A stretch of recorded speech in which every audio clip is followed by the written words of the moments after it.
go. And live over here. Hi everyone, it's Terry. I'm back after a couple-minute break, and we have reset with 3 of the directors from Field Guide to Evil, and we're so lucky. We have the director representing the United States, Poland, and Greece. So if you all take a minute to introduce yourselves and the name of your segment. You want to go first? Yep. I'm Yanis Veslamis from Greece, from Athens. Hi, my name is Agnieszka Smoczyńska from Poland. My segment is Kindler and the Virgin. I'm Calvin Reeder from the United States. Is that a question? Yeah. My segment is called Beware the Melonheads. Beware the Melonheads. So the question I asked last time that I was really interested to find out was... You don't care who he is? Oh, no, we already know who Ant is. I've been in segment 1. He was in the first segment. Oh. So the question I asked last time was when Ant called you guys and said, "This is what we're doing." What was your first thought, and where did you start in your process? First was like, who are you? And Did you guys know each other first? Actually, that's a good question. I just assumed I kind of knew you Calvin, but not like not like buds, but we had mutual friends. Yeah, we've been in the same indie space for some years. Okay. He produced the Greasy Strangler, Yeah. and that means an awful lot to me. Okay. So when he came over the email, I was like, oh fuck yeah. Yeah, and then We actually were going to do the ABCs with you at one Yeah, time. at one point, and then it got, yes, and there's so many things to wow. juggle, Yeah. but like, that was a long time ago, and then Greasy happened, my life changed, and then he emailed me, and I was like, I'll do whatever you want. Which is, yeah. That's nice. It is really nice. Really It's got nothing to do with me, it's all Jim Hosking. Doesn't And matter. Toby You Hart. said yes. Yeah, we said yes to You it. said yes to the Greasy Yeah. Strangler, and that means everything to me. And then I think Tim had a relationship with both of Me, you. yes, and we had couple of Skype things. Yeah, we talked. Awkward once. Awkward? Why was it Because awkward? of the time zone difference. Yeah, between between America, Greece and New Zealand, and America. Oh my gosh, yeah. There was So- all those calls were tricky. Right. Yeah. So it was like 3 a.m. your time and Yeah. 3 p.m. your time, Something like essentially? Someone was tired on every call. Yeah. Everybody- It's true. Yeah. Yeah. And then I approached you actually after the lure. We were both at Sundance, and I really wanted to meet her, and it just didn't work out because I was a fan of the film. I was like, this film is incredible. The Lure. If you haven't seen it, go get the Lure out. And then I think I just wrote to you on Facebook. Yes, actually. my Facebook. Really? Yes, exactly. Yeah. And it was like Facebook, and I was in US then, and oh my God, what is the guy Ant Timpson? And it was so crazy idea, and I thought it's so fantastic. I remember that I told somebody in US, and everybody, oh my God, it's great because it's about folk tales from all the world, and I think it's great that you can grab these folk tales in one film, and this is fantastic. I think. I do too. I mean, it really shows off the culture of every individual country, but there's an underlying moral to each story that is a through line, I think. How did you guys come up with each of the things that you decided to focus on? And I'm not going to give it away because we're all going to see the movie tonight, and it's going to be distributed at some point. So I want to keep a little mystery, but I'd love to know as much as you're willing to tell. You want to start, Jan? Yeah, of course. Things from the verbal tradition. I mean, first of all, things I have heard from my grandmother, grandfather, things like that. Very. So bedtime stories, ghost stories? Yes, My segment has to do with a kind of a Greek goblin thing that comes out at Christmas. So yeah, but it's a bit of a We have Santa Claus. Yeah, we don't. So yeah, that was the starting point. Yeah. Yeah, and in our starting point was the fear of war, because in Poland and nowadays in Europe we say we are really fear of war. We had the second war now, and for us it was that's our fear, because in Poland there is no horrors, because we really there's no such a part in the horror movie, and but we have many fears first. And this was the most important thing for us to tell about it. Oh, that's really interesting. Yeah. And what was your inspiration? Which, by the way, I'm from the Midwest, and I had never heard of this, and I'm fascinated by it also. Well, okay. So yeah, I had a dream. I had a dream like 5 years ago. I was walking through the woods, and I saw a child near one of those playhouses, but it was all covered in like sheet metal and like rusty tetanus stuff. And I was like, what the hell? So I approached this kid in the dream, and he turned around, and he had this massive head, and he was really well educated about real estate. As people with massive heads are. And he came over to me and he spoke to me as an adult. And I always remember that, and I was like, what the fuck was that? And as I looked it up on the internet to see what the meaning of that dream could be, found no meaning of it, but I stumbled upon this legend of the melon heads that had always existed in the Midwest and Ohio and stuff, where these tribes of children live in the woods with these giant heads. Now, it's not the U.S.'s most famous myth by a long shot, but there is a Wikipedia page. There's dozens of conspiracy type pages, and there's also one or two low budget films already made about it. So I asked some people about it before I pitched to these guys. Friend Bobcat Goldthwait made a film about the Bigfoot phenomenon. And in doing so, he also learned a lot about the melonheads, and he really influenced me to pitch it to him. So I was like, okay, cool, I'll definitely go. I didn't know that. Yeah, Wow. That's really yeah. cool. Bobcat knew all about that stuff. That's approved by Bobcat. Yeah, totally. Nice.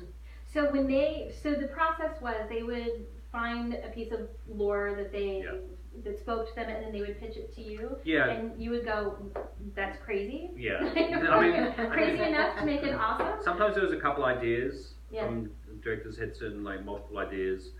Others were like really firm, had an exact idea of the story they wanted to do, and had it pretty fleshed out completely.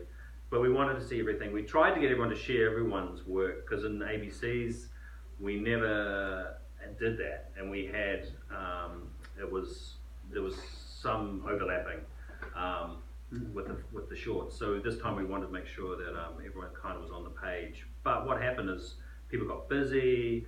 Some people made their shorts super quick. Giannis, Did you do it super quick? Giannis started. He finished the short before we gave him the money. What? Like, I did You always wait until they give you the I money. did the principal Director. photography, and then Yeah. I had something like 6 months of post-production. So This is Oh. good. I start first, I Fix end it. Yeah. That's incredible. last. I can't wait to see that. Yeah. It's Yeah, the process was very different for all the teams, so they had their own way of approaching it. But yeah, initially it was like the ideas, like Peter Strickland from Hungary, he had like two. He was happy with either one, and he was like, "Which one do you guys like?" And we said this one feels great. And he was like, "That's the one I want to do." So, Great. That's awesome. Yeah. but Peter's we weren't gonna Well, we you're weren't all gonna push great. back. I know. Yeah, it was more like what they want, because if their investment, because we're not talking like a lot of money, so if they're not highly invested in the material, and it's it's not like we'd rather them just ran with what they felt like they had the best sort of connection with than giving us a smorgasbord to choose from, because obviously you can't be passionate about 5 things as much as one or two. Yeah. So, what was the biggest challenge you had with your segment? Oh my God, it's a hard question. I think, of course, money. Right? Yeah. Yeah. But then it was the time, and we had a huge storm during the shooting, and we had to just abandon all the stuff, all the equipment. Oh my gosh. Yes. And because we of course we knew that because of the forecast, but everybody wanted to shoot, and suddenly there was a huge storm, and we had to just escape from the forest, and it was, So you were in the forest when the storm hit. Wow. yeah, it was really like, Forest, lakes, Yeah, all yeah. over the place. Yeah. yeah. Wow. And of course, our character, he diverse human heart Mhm. from the Of course he does. Just of course, like everybody in Poland, and he. Yeah, that doesn't really happen in Poland. Yes, but Not very in many Poland- cards. What happened in Poland? What happened in Poland? We very often just when people die or pass away, we just put them out from the ground. Yes, if you know history of Poland now, they do this. And what he had to do, he has to just eat 3 hearts of people who just passed away to get the wisdom. Yeah. There was I'll talk to you off camera. There was a moment that I was like, of course, that was so smart. Yeah. But I don't want to give it away because we want people to go watch the movie. Yes. Pay Of more course. turns. Yeah. But I'll send you a link. yeah. So, don't did agree. you have the same kind of experience, like a hard experience shooting, or was post-production yeah, more all the challenging? shooting was a hard experience Yeah. actually, because we shot in an isolated spot in an island, in a Greek island. Oh. So it was very hard to even go to the spot and bring all these people. And but the hardest thing with me was to compress this kind of story. Yeah. It's a very dense thing to 10 minutes, and to make it feel like a movie. Not like a trailer. Yeah, Yeah. and it was very hard for me because I have quite a maximalistic approach. I really want to put everything Yeah. on, Yeah. on the films. So yeah, So does that inspire you to want to do a feature film on the idea? probably yeah. Yeah. I mean, many things are yeah. Can expand this universe in various ways. Yeah. So you shot in Lake Arrowhead, I hear. Yeah. What challenges did you have while you were shooting? You know, we had regular challenges. We shot in 2 days, so that was kind of cool. That's how it's weird because it seemed like that was the best way to spend the money. We did like the most if we spent it in 2 days. It was challenging because we were looking for woods in LA. Right, That was, during a drought. yeah, Good that luck. was what was really hard. And then we had some children in the film. Honestly, it went as smoothly as I think it could. And then I remember it was like the last half of the second day, it all kind of came down like, oh shit, there's a lot to film, and these kids have to wrap because they're at 8 hours and the sun's going down on the mountain, so it goes down earlier. So we were losing light and all that. That was a particularly challenging portion of it. But we got through it, and I think it looks good and it matches and all that. I think that was a big concern, is the sun going down and the children having to wrap. Yeah. And then that's You just, did it. That's just basic production shit. Yeah. There's nothing unique about that. But like, I do remember like having to kind of put it on my back for a minute there. I was like, okay, everybody, Yeah. we gotta run.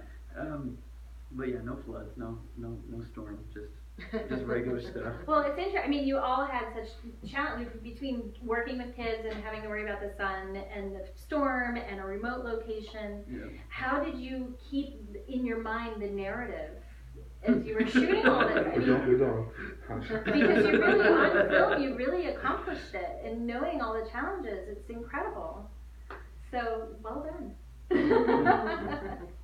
So, you guys haven't seen each other's segments yet? No. So tonight's the first night. Yeah. Yes. We'll have to do another live stream to get feedback and That's see how after. it. That's after. Yeah. Yeah. I'm a really tough critic too, so It's like, watch out. look out. So we're on Facebook Live. For those of you who want to ask questions, please feel free. I don't know if we have any questions yet. Terry, if you No want to questions. open my coat, we're okay? Okay, good. Awesome. Okay, so what's next for each of you? Like today. No, with your career. And today, yeah. What's You on know, today? I got a couple things going. I'm not really wanting to reveal stuff right now. It's a little fragile, but we got some stuff going. Does that work? Cool. Yeah, totally. Thank you. Yeah, well, we want to see you work for us. Thank you. Yeah. We got some stuff coming. I just I'm not a big announcer until stuff's like in the Yeah. in the. So you have in the the check in your hand. Yeah. And you're on your way to the set for your first day of principal. Thank you for understanding. I get it. What about you? I'm just doing the post-production on my second feature film. Oh, congratulations! Yes. What is it called? It's called, I hope it's not a working title, it's The Fugue. It's about a woman who has lost memory and she doesn't want to regain it back. Oh, Yeah. wow, that's I interesting. like this lady. It's like your exit. Right, I was gonna say ex-girlfriend. Yeah. You don't remember me? Cool. Yeah, of course it's totally different than The Lure. It's a hybrid of a psychological drama and some horror elements and some thriller, but it's rather the psychological drama. And is it Polish language? English? Yes, Polish language. Polish language. Oh, good. Okay, so we got to keep an eye out for that. You have to let us know. It'll be remade for sure. Absolutely. And what are you working Yeah, on? I'm developing the last 2 years a movie. It's a science fiction movie, but set in the 70s. It's called Blossoms, and probably it's gonna be shot in English. It's a fun thing from English. My English are mediocre. So. You're great. Oh my Oh, gosh. no, Did come you, on. did you say blossoms? Blossoms? Yeah. Blossoms? Yeah. Like the flower. Yeah, flower. Like Yeah. Bella She loves blossoms more. Actually, it's the working title. Yeah. And it's set in the 70s and It's in the 70s. It's about 3 brothers in their mid 30s. They're trying to build a time machine in the basement to bring their dead mother back. Oh, wow. Cool. Yes, that's the thing. I can relate. Yeah. That's It's kind of a Joe Dante thing, but with explicit material of sex and violence. That's always, for when I was kids, watching you know. Gremlins, I was like, this Yeah. needs full frontal nudity Right? and extreme violence. Yes, that's the thing. Well, that sounds amazing. What about you? What's next for you? I'm just developing a few projects, as every producer is, I guess. And then I got one that's quite personal to me. I've been working on with the writer from the Greasy Strangler. Yes. And so, yeah, that's sort of based on something that happened to me, and it's coming together. It looks like it might happen soon. That's fantastic. Yeah. So that's really cool. So yeah, but I'm sort of juggle a few hats as well. So programming for the New Zealand Film Festival. So I'm trying to watch a couple of films here as well, and and do another folklore anthology maybe. Who knows? We'll see how it goes. Yes, yes. That would be fun.